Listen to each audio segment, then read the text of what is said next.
इसी बात पे एक शेर अर्ज है। चांद सा चेहरा, जुल्फ घनी, लैला कैसी लगती है। आपकी जुल्फें माशाअल्लाह पूंछ भैंस की लगती हैं। शुक्रिया शुक्रिया शुक्रिया। तनवीर, कसम से आई स्वेयर, ना जो फिल्मी पागल होते हैं ना वैसा लुक आया।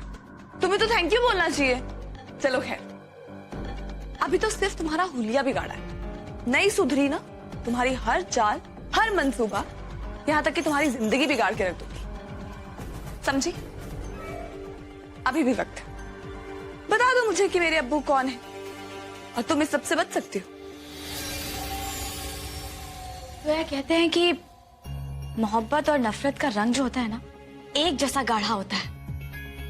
कुछ लोग होते हैं जो किसी की मोहब्बत में गिरफ्तार होते हैं तो उन्हें नहीं भूल पाते, लेकिन हम तुम्हारी नफरत में गिरफ्तार हैं, इसीलिए तुम्हें नहीं भूल पा रहे।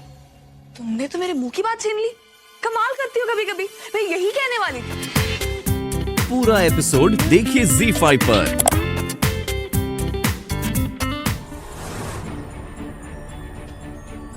माशाअल्लाह, आप तो निखर गई हैं निखर। हम निखतबाजी को ऐसे तैयार करेंगे कि सब देखते रह जाएंगे। निखत, तुमने एक बार भी ये नहीं सोचा कि तुम्हारी अम्मी और तुम्हारे अब्बू पर क्या गुजरती। और निखत, तुम ये शायद भूल रही हो कि तुम्ही ने उस घर से रिश्ता तोड़ा था, इमरान से रिश्ता तोड़ा था। मेरा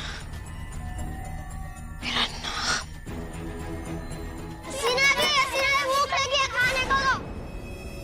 ये कौन है? ये लोग कहाँ से आए?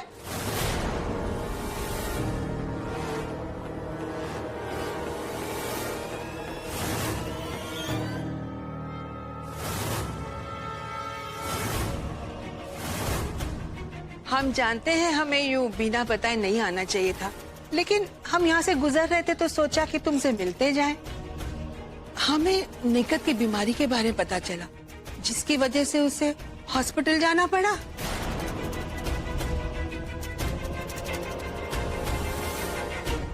हसीना भी, एक बात अच्छी हुई है, उसका इलाज बड़ी अच्छी तरह से चल रहा है ना? हसीना भी, जब हम यहाँ आ रहे थे ना, तो रास्ते में हमें ये बेचारे भूखे बच्चे दिखाई दिए। हाँ, कुछ ज्यादा ही भूखे हैं। हाँ, तो हमने सोचा क्यों ना इन्हें साथ में लेकर यहाँ चले आए, यहीं कुछ खिला पिला देंगे। हाँ, ये कुछ बेचारे खा लेंगे और हमें दुआएं मिल जाएंगी। हसीना जी, आपको बुरा तो नहीं लगा ना?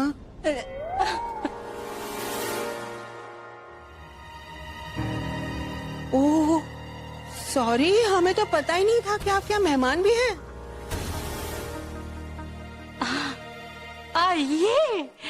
ये मेरे चैरिटी वाले फ्रेंड हैं। हम लोग मिलके चैरिटी करने वाले थे। हम लोग बाद में करते हैं। ओके, हाँ, बाय बाय।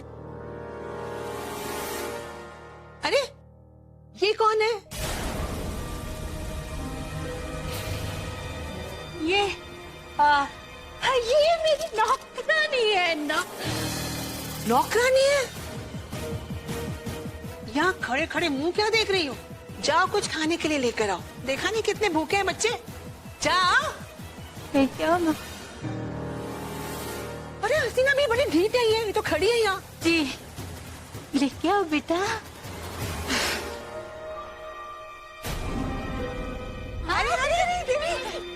धीरे धीरे, इतनी जोर से मत खींचो, बेचारी दुबली हो जाएगी।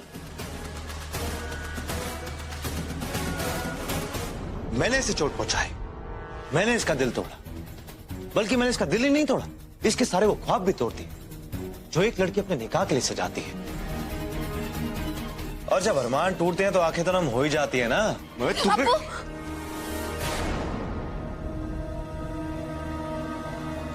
अब्बू, आप ये क्या कर रहे हो? प्लीज जाइए यहाँ से। पर बेटा ये जो अब्बू, ये हमारा पर्सनल मामला है, हम आपस में सुलझा लेंगे। और वैसे भी हमारे बीच किसी को भी भूलने का कोई हक नहीं है। आपको भी नहीं। हमें हमारे हाल पर छोड़ दीजिए। जाइए यहाँ से आपको, प्लीज।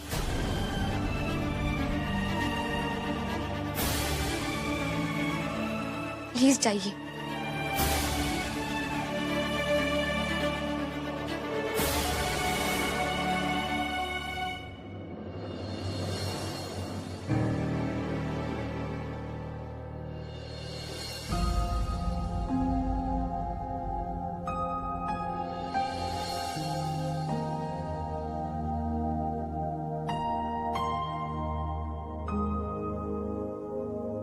मैं जानता हूं कि मैंने आपका सिर्फ दिल नहीं तोड़ा, बल्कि आपका यकीन भी तोड़ दिया।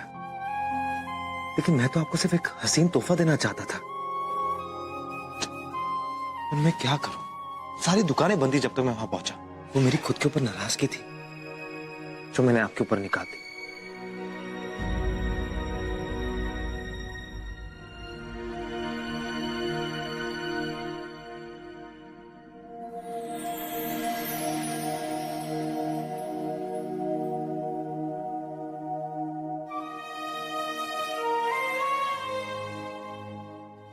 ये मेरे लिए?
I am so sorry. आपको लगी तो नहीं?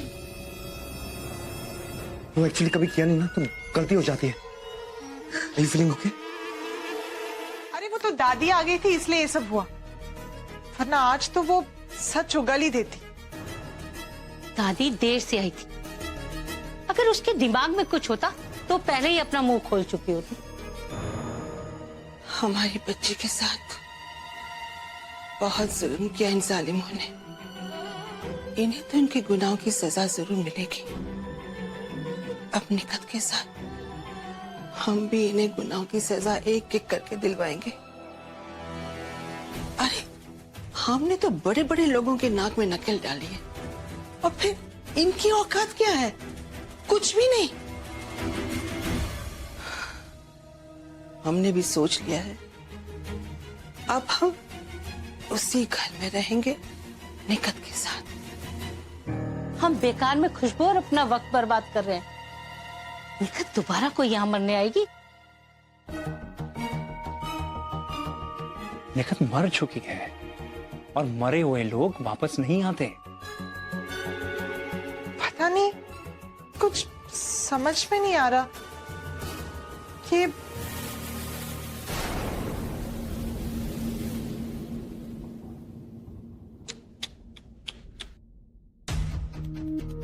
दुनिया बहुत बेदर्द है फरहान, कि मुर्दों को भी अपने खून का हिसाब लेने खुद ही वापस आना पड़ता है। बस अब इन तीनों की कब्र खोदने का वक्त आ चुका है, और आज से एक परिंदे के पर काटने का काम भी शुरू।